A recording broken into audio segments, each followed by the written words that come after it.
Now, is it just me, or does this seem a little bit too below the belt? Or does Naruyuki have a very long stomach? Because Azumi, you're stitching a bit low there, girl. Hello everyone and welcome to the Anime Delia, and thank you for joining me as we talked over chapter 176 of the We Never Learn manga series. A brilliant display of development and emotion from this chapter. I personally think that this chapter beats the Uraka route, Rizu route, and yes, of course, the Furuhashi route in terms of emotional display. When you compare all the other routes together, and you include this one in the sort of emotional build-up to the reveal and the love confession, I just think that this arc right here, this route, has just done it a little bit better. But that being said, we have to look at the expressions that are being shown and the dialogue that's mixed in with them, with the development in Azumi overcoming her fears. This is why it helps make this chapter one of my favourites from the franchise. So let's start off with the best girl herself, Azumi Koenami. Overcoming her fears that she displayed in chapter 175, we now know that she will be performing this surgery. However, not everything is as easy as it seems. She seems to be still a little bit more hesitant and still a little bit fearful. We see her shaking with the scalpel a little bit, and that's completely understandable. As I said in my last review, this is her first time being in this situation, so of course she's going to be nervous. She's also operating on the first time on somebody that is very close and very dear to her. But this chapter takes her fear to another level and shows us different stages of Azumi's fear and her accepting and overcoming it so that she can move forward as a character. The examples of this would actually be obviously performing the surgery. Another would be telling her father about the fake relationship. Obviously, the reason why she didn't was because she was afraid that once she did, her connection with Naruyuki would be null and void. They would drift further and further apart, and she did not want that. And to add the cherry on top, we also have the love confession. This is obviously a fear that kind of could relate to the real world as well. Because there has often been a case where people have liked another person, but they're actually friends for the time being, and they're worried to take the next step and to see if they can form a relationship instead of just having that friendship. Instead, they settle for being content in that friendship at the risk of not ruining what they already have. And this, of course, Azumi kind of does display traits of this, but at the same time, she obviously does it in a bit more complicated way. So throughout this surgical exploit that we get to see in this chapter, not only do we see Azumi evolving as a character, but we also get to see her true feelings come forward. She thinks about Naruyuki as she's going through her memories, wondering when her feelings for him truly started. And I personally think that the flashbacks that were used for this flashback kind of segment and her filtering through her memories were the correct ones indeed. As it again shows the progression of their relationship.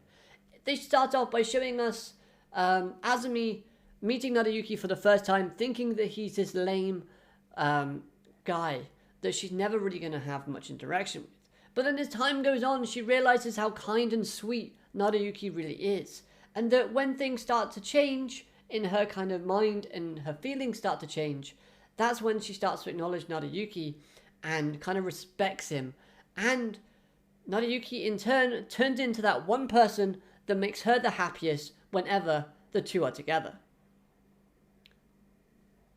The scene with the tickets, obviously we've been talking about the tickets and Naruyuki asking her out with these kind of theme park tickets. We've been talking about them throughout this entire route, and we finally get Azumi's point of view on this. And it turns out that Azumi was actually overjoyed with the idea of Naruyuki asking her out. She was so happy that she wanted to cry. But unfortunately, she was afraid to move forward. She was afraid to take that next step in their relationship, and ultimately, she backed down. Plus, her flirting / teasingness towards Naruyuki was something that Azumi enjoyed doing. Not because it makes her happy, but it kind of does at the same time, but because she loved seeing those genuine reactions from Naruyuki. And that was kind of the only way that she was going to see those genuine reactions as she somewhat feared getting into that full-on relationship commitment between the two. That next level had her in a bit of a bind. She was fearful of what's to come or Naruyuki rejecting her. She just wanted to be with him because he knows, or she knows, that he makes her happy. So she teased him and played along with him, and ultimately she settled for just that. Until obviously this chapter came, because she broke out of those chains and actually started to tell us what her true intentions and her true feelings were. Now, I could be way too much reading into this kind of chapter and all what I've just said. So basically, those are just my thoughts and what I interpreted the kind of dialogue and the reactions to basically entail. You might have a completely different kind of point of view on that. And again, I may be over analyzing. But obviously, you can let me know all of your thoughts on this matter down in the comment section below. Do you agree with something that I said, or do you completely disagree? Do you think I'm way off the ball? Do you think I'm so far thinking out the box that the box has completely disappeared? But this expression on Azumi's face after the flashbacks was so telling and beautiful, as it shows focus, determination, admiration, and a hint of respect. That there was one of my favourite panels from this entire chapter. Plus, that line about fear and it being okay to be scared, as it shows that you really care about your patients in front of you, was so well placed in this chapter, because it's Naruyuki still supporting Azami even though he's in his current position. Yes, that is a flashback, and yes, that was said in a previous chapter, but at the same time she's thinking about the words and the advice that Yuiga is giving her, and she's putting it into practice, which is helping her evolve and develop, showing off the fact that she really does respect and care for him. So everything that she thinks, everything that she does, all the actions she performs, all the expressions she shows, all lead to Naruyuki and backs up what she's stating in this current chapter, which is something that I think is really well done. Beautiful story writing and brilliant character development. So next, I want to talk about Azumi's father and the little bit of showcasing that he gets from this chapter. So it turns out that he somewhat knew that Naruyuki was Takeruki's son, but chose not to say anything. But over time, Azumi's father grew to respect and like Naruyuki enough to consider him boyfriend material for his daughter. Reminding you that this guy, Azumi's father, was shown to be super protective over a very young Azumi in the flashback with him and Takeruki when they're talking about performing the surgery on him. And what is it that this character says when we first see him? Because he knows that the relationship between Naruyuki and Azumi was fake. He knows that it wasn't real. And yet, when we see him visit the island, the first thing that we hear him say is, it'd be nice to see my daughter and her boyfriend. Backing up the fact that he has positive feelings towards Naruyuki, those feelings of course being admiration, respect, gratitude, and just liking him as a person. Azumi's father likes Naruyuki for just who he is. But, that being said, there was one line that hit me big from this chapter. This character said a line that just kind of made me react in a way that I was not expecting to react. The line that I'm talking about, the line in question is, he says to Azumi, well then, who's to say that that lie will always stay a lie? And this reference, or has to be a reference, to the conversation that him and Naruyuki had way back when, near the beginning of, obviously, the story, where Naruyuki was sat there telling him that basically Azumi should still be able to learn and go for medical school, because he says this, who's to say that a can't will always remain a can't? And honestly, those two lines are so similar, but then if you look at it, it shows that Naruyuki's had an impact and a positive way on Azumi's father's character, in making him kind of see things in a different light as the story has gone on. If you remember, the reason why Naruyuki had to say that line was because Azumi's father was so closed off, so narrow-minded, and did not think of any possibility apart from what he had in his own mind. And yet, he says something that's almost identical to what Narayuki said in this chapter to Azami. And I think that was great, because the line that Narayuki said obviously impacted Azami and made her respect Narayuki more, and this again was just a reminder. Some great stuff from this character, and hopefully we get some more goofy shenanigans from him in the final chapter.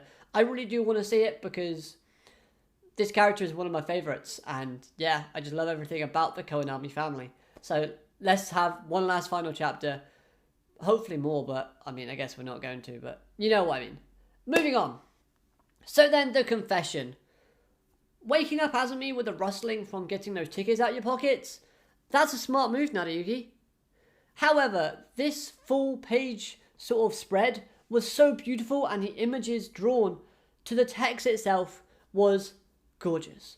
The expressions were on point, and the look of happiness in Azami's eyes as they kind of light up like a child at Christmas when she sees Narayuki awake and kind of moving.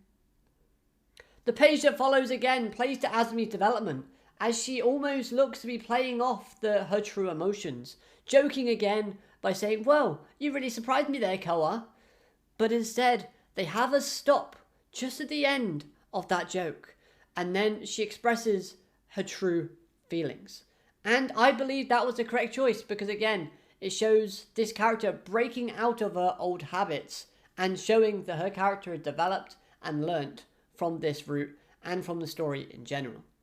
Now you might be sat there calling me an Azami fanboy for saying all this, but yes, I really do think that this was the second best love confession that we've had from these different routes.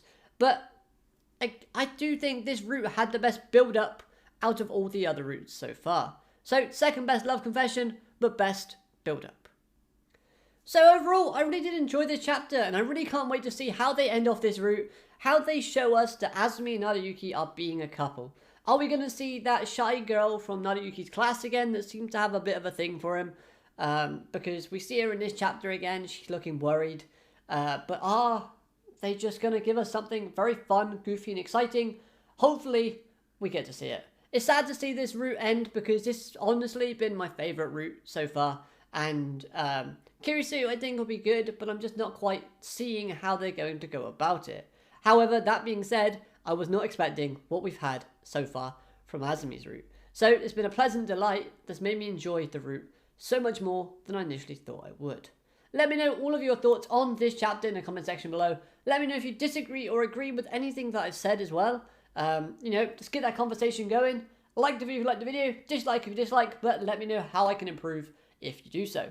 And generally, just have a great day. Arigato, matane. Goodbye.